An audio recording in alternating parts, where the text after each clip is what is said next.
Good morning વિદ્યાર્થી મિત્રો, આપણે છેલ્લે ધોરણ 9 માં ચેપ્ટર 8 એટલે કે ભારતના બંધારણનું જે ઘડતર છે, એના જે લક્ષણો છે એના વિશે વિસ્તૃત માહિતી પ્રાપ્ત કરી હતી. છેલ્લે આપણે બંધારણના જે લક્ષણો છે એ લક્ષણોમાં છેલ્લે સ્વતંત્ર, નિષ્પક્ષ અને એકીકૃત ન્યાયતંત્ર વિશે માહિતી મેળવી હતી. ત્યાર પહેલા દ્વિગૃહી પ્રથા છે, ભારતનું બંધારણનું કદ છે, જે લેખિત દસ્તાવેજ છે, આવી ઘણા બધા લક્ષણો વિશે આપણે ચર્ચા કરી. હવે ત્યાર પછીનું આપણા ભારતના બંધારણનું મહત્વનું લક્ષણ, 8મું લક્ષણ છે બંધારણમાં સુધારો. અગાઉ પણ આપણે વાત કરી ચૂક્યા છીએ.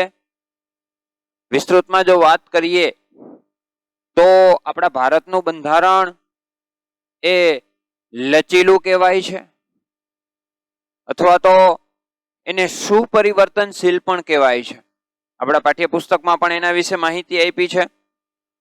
કારણ શા માટે એને લચીલું કહેવાય છે, શા માટે એને સુપરિવર્તનશીલ કહેવાય છે, તો કે સમય અને સંજોગ આધારે ભારતના બંધારણમાં ફેરફાર કરવા માટેની જોગવાઈ પણ મૂકવામાં આવેલી છે. એટલે ભારતના બંધારણને લચીલું કે સુપરિવર્તનશીલ કીધું છે. હવે આ બંધારણમાં સુધારો કેવી રીતે શક્ય છે, એવી કઈ જોગવાઈઓ છે કે જેને આધારે ભારતના બંધારણમાં ફેરફાર કરી શકાય છે, સુધારો કરી શકાય છે. તો વિદ્યાર્થી મિત્રો, એવી મુખ્ય 3 પ્રક્રિયા કે અલગ અલગ પ્રકારની બાબતો કે જોગવાઈઓ કે જેમાં બંધારણમાં ફેરફાર થઈ શકે છે. પહેલી બાબત જોઈએ તો બંધારણમાં સુધારો કોણ કરી શકે? મુખ્ય સત્તા જે છે સંસદ પાસે છે, પાર્લામેન્ટ પાસે છે. એટલે કે પાર્લામેન્ટમાં મુખ્ય 2 ગૃહો છે. એક છે નીચલું ગૃહ એટલે લોકસભા, ઉપલું ગૃહ એટલે રાજ્યસભા. તો અન્ય પણ જે તે રાજ્યના ધારાગૃહો છે એને પણ અમુક પ્રકારની સત્તાઓ આપવામાં આવેલી છે. હવે એ કઈ કઈ બાબતોને આધારે બંધારણમાં સુધારો થાય? તો કે અમુક બાબતો એવી છે કે જેમાં સંસદમાં એટલે કે પાર્લામેન્ટમાં, હવે એમાં લોકસભા અને રાજ્યસભા બંનેનો સમાવેશ થાય. તો સંસદમાં જે હાજર છે, સંસદમાં જેટલા પણ સભ્યો હાજર હોય અને મત આપે,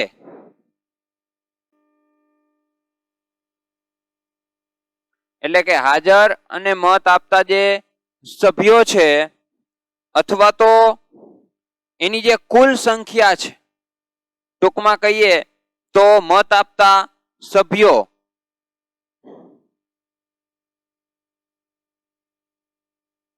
સાદી બહુમતીથી ભારતના બંધારણમાં સુધારો કરી શકાય છે. સાદી બહુમતી. દાખલા તરીકે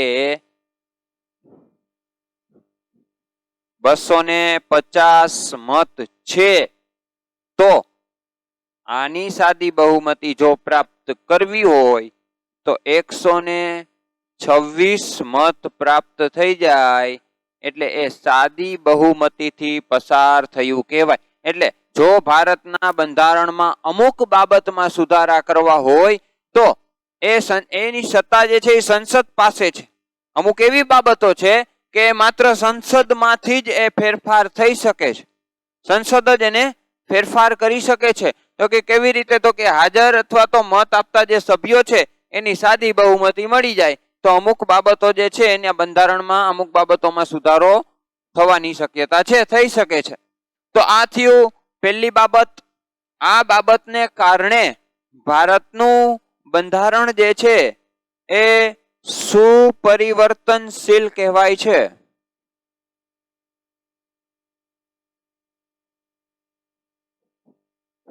અથવા તો સરળ પણ કહેવાય છે, બંધારણમાં સુધારો કરવાની સરળ રીત એટલે આ બાબત. હવે ત્યાર પછી જો આપણે ચર્ચા કરીએ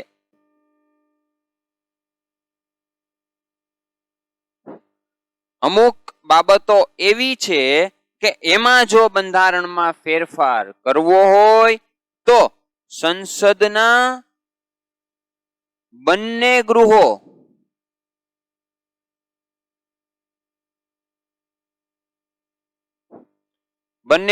અહીંયા પણ સંસદમાં હાજર અને મત આપતા એમાં પણ બંને ગૃહો જ આવશે, પણ અહીંયા બંને ગૃહોની કુલ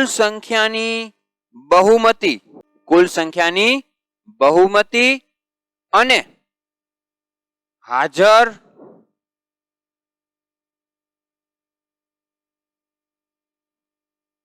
તેમજ જો અહીંયા બાબત સમજવા જેવી છે, કારણ કે ઉપર આપણે જોયું કે સુપરિવર્તનશીલ છે, પણ અહીંયા આપણું બંધારણ છે ને એ થોડુંક લચીલું છે.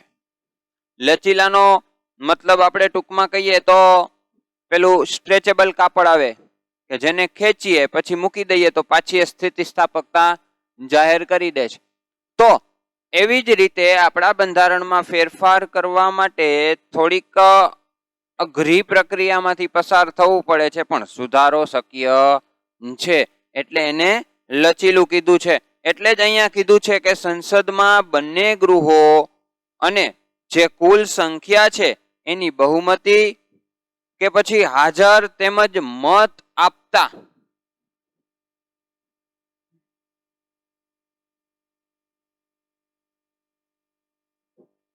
જે સભ્યો છે, જેટલા સભ્યો મત આપે છે એના 2/3 એટલે કે સ્પષ્ટ બહુમતી નહીં, 2/3 મત દ્વારા સ્પષ્ટ બહુમતી પ્રાપ્ત થઈ હોય તો અને તો જ બંધારણમાં સુધારો થઈ શકે છે. તો બંધારણમાં સુધારા માટે એક સંસદમાં હાજર કે મત આપતા સભ્યો દ્વારા, જો અહીંયા પણ હાજર કે મત આપતા સભ્યો દ્વારા જ છે, બરોબર, પણ અહીંયા જે કુલ સંખ્યાની બહુમતી અથવા તો મત આપતા સભ્યોની 2/3 સ્પષ્ટ બહુમતી જોઈ. અહીંયા સ્પષ્ટ બહુમતીનો ઉલ્લેખ કરેલો છે, જ્યારે અહીંયા સાદી બહુમતી છે, બરોબર. એટલે કે 250 માંથી 126 સીટ પ્રાપ્ત થઈ જાય તો એ ખરડો જે પસાર થઈ જતો હતો એ સુપરિવર્તનશીલ હતું, પરંતુ એ અડધાથી પણ વધારે એટલે કે 2/3 સ્પષ્ટ બહુમતીની જરૂર પડે છે.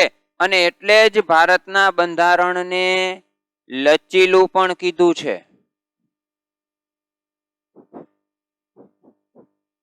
કે ભાઈ થોડુંક અઘરું ખરું પણ સુધારો શક્ય છે. ત્યાર પછી વાત કરી છે બંધારણમાં સુધારાની ત્રીજી જોગવાઈની. તો કે ત્રીજી જોગવાઈ કેવા પ્રકારની? તો આ બાબત તો ફાઇનલ છે કે સંસદમાં બંને ગૃહોની કુલ સંખ્યાની બહુમતી કે હાજર તેમજ મત આપતા સભ્યોની 2/3 સ્પષ્ટ બહુમતી સાથે સાથે અડધાથી વધુ રાજ્યોની ધારાસભાની મંજૂરી જરૂરી છે. તો અને તો જ બંધારણમાં ફેરફાર થઈ શકે છે. હવે અહીંયા એ બાબતોનો સમાવેશ કર્યો છે.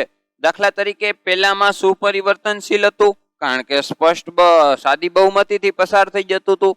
બીજામાં બંને ગૃહોની કુલ સભ્ય સંખ્યાના બહુમતી અથવા તો હાજર તેમજ મત આપતા સભ્યોની 2/3 સ્પષ્ટ બહુમતી, એટલે એને લચીલું કીધું. પણ હવે ત્રીજામાં જે ત્રીજો સુધારો છે એમાં બંને ગૃહોની હાજર તેમજ મત આપતાની 2/3 સ્પષ્ટ બહુમતી તો જોઈએ જ, સાથે સાથે અડધાથી વધુ રાજ્ય, દાખલા તરીકે આપણે ત્યાં જો 32 રાજ્ય હોય તો એમાંથી 17 રાજ્યના વિધાનસભા અથવા તો જે ધારાસભા છે, વિધાનસભા અને વિધાન પરિષદ, દરેક રાજ્યમાં વિધાન પરિષદ હોય એવું જરૂરી હોતું નથી, પણ વિધાનસભા અને જો વિધાન પરિષદ હોય તો એ બંનેમાંથી મંજૂરી લઈ, પરવાનગી લઈ અને પછી જ અહીંયા બંધારણમાં સુધારો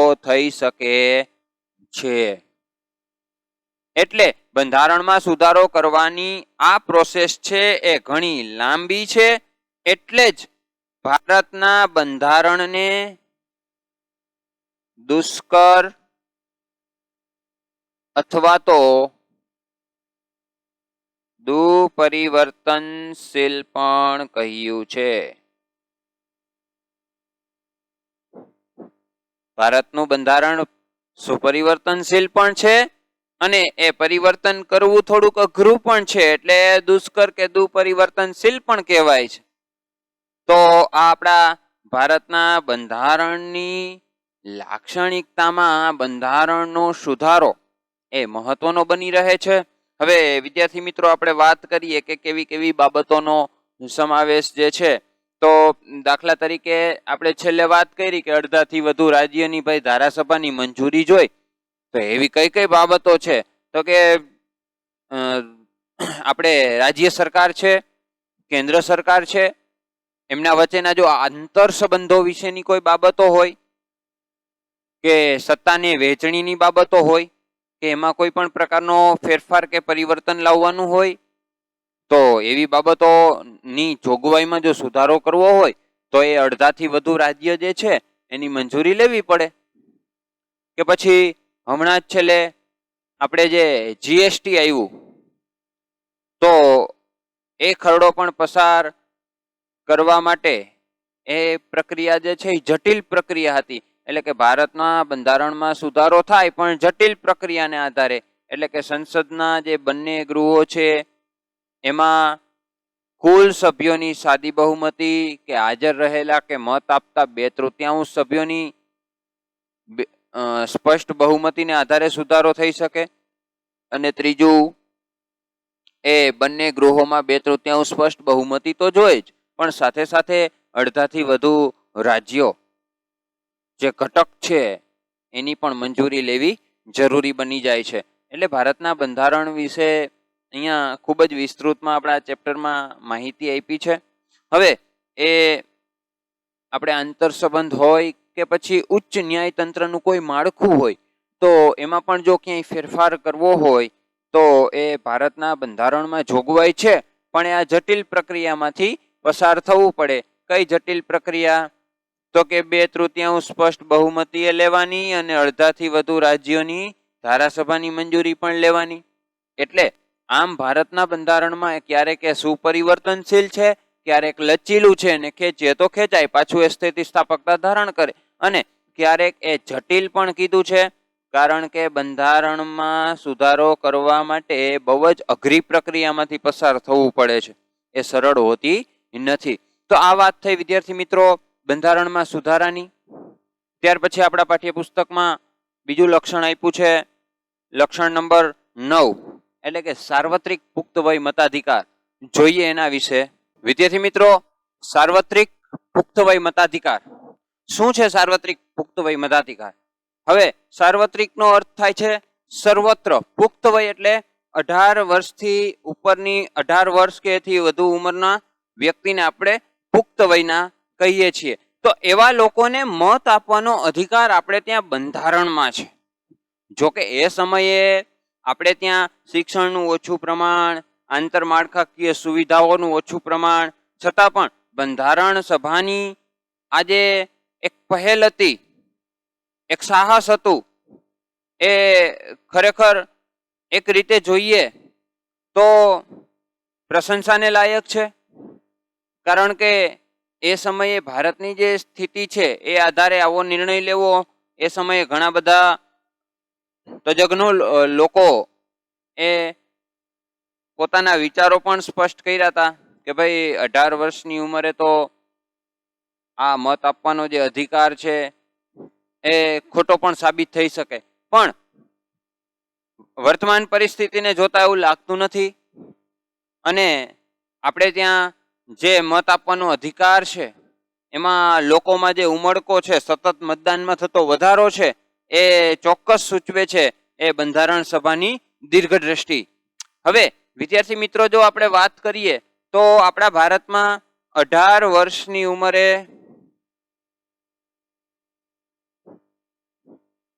મત આપવાનો અધિકાર પ્રાપ્ત થાય છે. એટલે કે આપણી જો 18 વર્ષની એજ થઈ જાય એટલે આપણને ચૂંટણી કાર્ડ પ્રાપ્ત થાય છે અને આપણે મત આપવાનો અધિકાર પણ ધરાવીએ છીએ. હવે બીજી બાબતની વાત કરીએ કે 18 વર્ષની ઉંમર થાય એટલે મત આપવાનો અધિકાર મળે જ.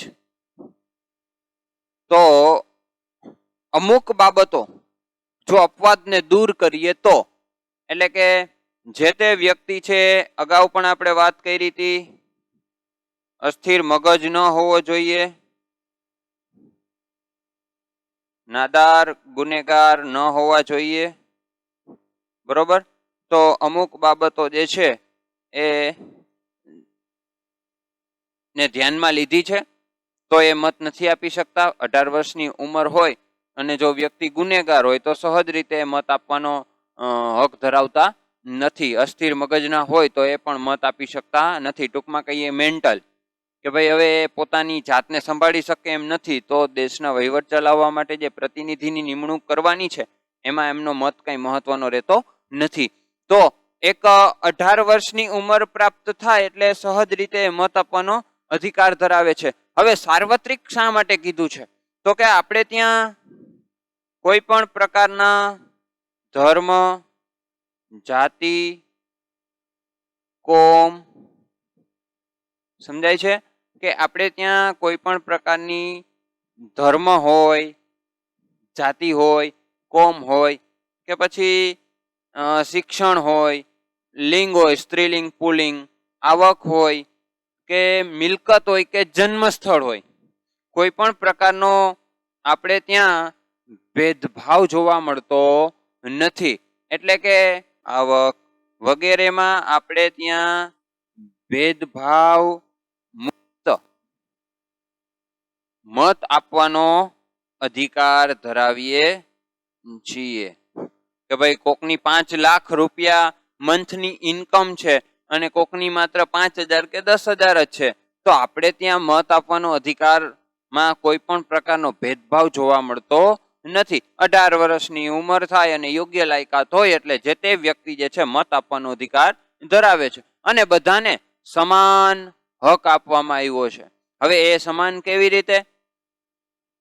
તો કે કદાચ આપણા ભારતના સૌથી મોટા ધનિક વ્યક્તિ મુકેશ અંબાણી હોય કે કોઈ એક ગરીબ વર્ગનો વ્યક્તિ હોય કે જે રોજનું કમાય અને રોજનું ખાતો હોય, તો એવા વ્યક્તિ પણ, એ મુકેશ અંબાણી પણ જ્યારે મત આપવાનો સમય આવશે ત્યારે એક જ મત આપી શકશે અને એ સામાન્ય વ્યક્તિ પણ એક જ મત આપવાનો અધિકાર ધરાવે છે. એટલે કે ટૂંકમાં કહીએ જો વિદ્યાર્થી મિત્રો, તો આપણે ત્યાં રાજકીય સમાનતા જોવા મળે છે. એટલે કે કોઈ પણ વ્યક્તિ જે છે બધા એક જ મત આપી શકે. કાલ સવારે મુકેશ અંબાણી આવીને એમ કહે કે ભાઈ હું તો ઉદ્યોગપતિ છું, મને 8-10 મત આપવાનો અધિકાર મળે, તો ના, આપણે ત્યાં એવી કોઈ જોગવાઈ છે નહીં. દરેક જગ્યાએ રાજકીય સમાનતાઓ જોવા મળે છે. તો આવી રીતે ભેદભાવ મુક્ત આપણને અધિકાર પ્રાપ્ત થયો છે. બીજું પાઠ્યપુસ્તકમાં અન્ય બાબતો આપી છે વિદ્યાર્થી મિત્રો કે ચૂંટણીમાં જે યુવા મતદાર છે એની અત્યારે સંખ્યામાં વધારો જોવા મળ્યો છે.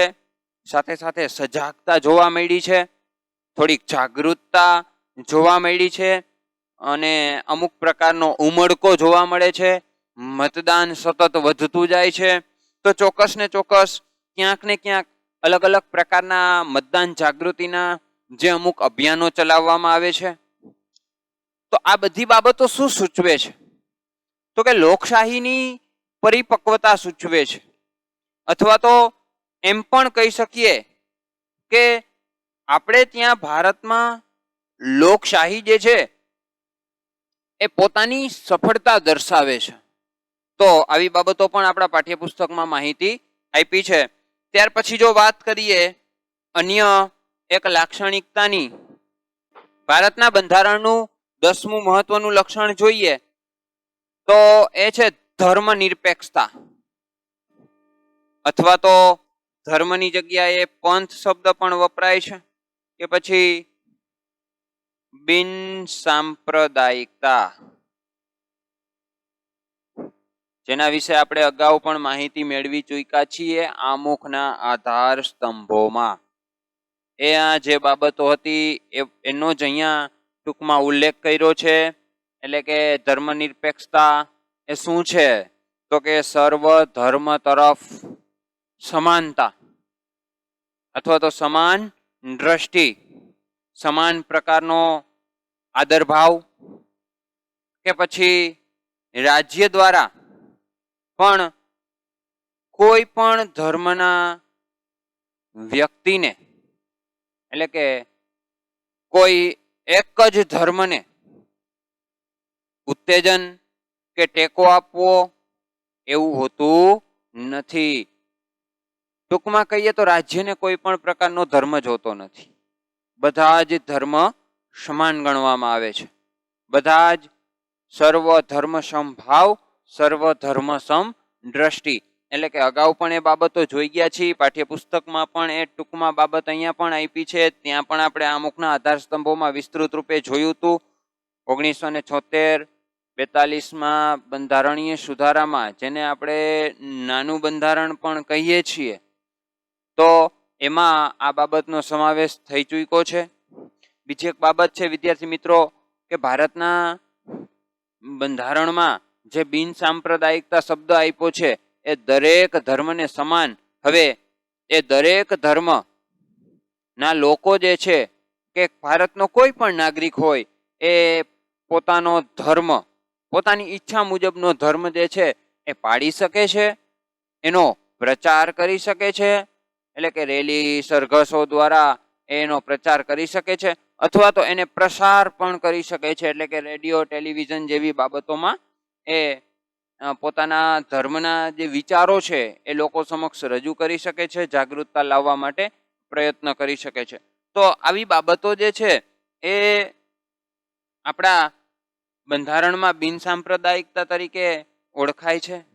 બીજું, આપણે ત્યાં કોઈ પણ નાગરિક પ્રત્યે ધર્મને આધારે આપણે ભેદભાવ રાખી શકાતો નથી. હવે દાખલા તરીકે જે તે રાજ્ય સરકાર કોઈ પણ અલગ અલગ પ્રકારની જે યોજનાઓ બહાર પાડે છે, તો આવી યોજનાઓમાં એમાં પણ કોઈ પણ પ્રકારનો ભેદભાવ જોવા મળતો નથી. એ કોઈ પણ ધર્મનો વ્યક્તિ હોય, પણ હા અમુક બાબતો છે, દાખલા તરીકે અસમાનતા દૂર કરવા માટે કે પછી સમાનતા લાવવા માટે સરકાર દ્વારા જે બહાર પાડવામાં આવતી યોજનાઓ જે છે એ પછાત વર્ગ હોય કે અમુક સુવિધાઓથી જે વંચિત સમુદાય છે, બરોબર, એમને ઉપર લાવવા માટેના જો પ્રયત્ન હાથ ધરવામાં આવે તો એવો ભેદભાવ આપણે ત્યાં જોવા મળે છે. પણ એ વિદ્યાર્થી મિત્રો, એ ભેદભાવ પણ આપણો ત્યાં હકારાત્મક કે રક્ષણાત્મક ભેદભાવ, એ પણ આપણે હમણાં બીજી આગળની લાક્ષણિકતા આવશે એમાં આપણે વિસ્તૃત રૂપે પણ સમજીશું. તો આ છે ધર્મ નિરપેક્ષતા, એટલે કે બિન સાંપ્રદાયિકતા. તો એના વિશે પણ પાઠ્યપુસ્તકમાં થોડુંક સાથે વાંચી લેજો. અહીંયા સુધી રાખીએ. હવે ત્યાર પછીના જે લક્ષણો છે, અદાલતની સમીક્ષા હોય કે પછી અમુક એવી બાબતો જેમ કે આ પછાત વર્ગ છે કે વંચિત સમુદાય છે, આદિજાતિ માટેની અમુક જોગવાઈ છે, કે પછી મૂળભૂત હક ફરજો, એના વિશે પણ આપણે અગાઉ પણ વાત કરી ચૂક્યા છીએ કે ભાઈ રાજ્યનીતિના માર્ગદર્શક સિદ્ધાંતો હોય, એના વિશે હવે આપણે નેક્સ્ટ પીરિયડમાં, નેક્સ્ટ લેક્ચરમાં માહિતી પ્રાપ્ત કરશું. અસ્તુ.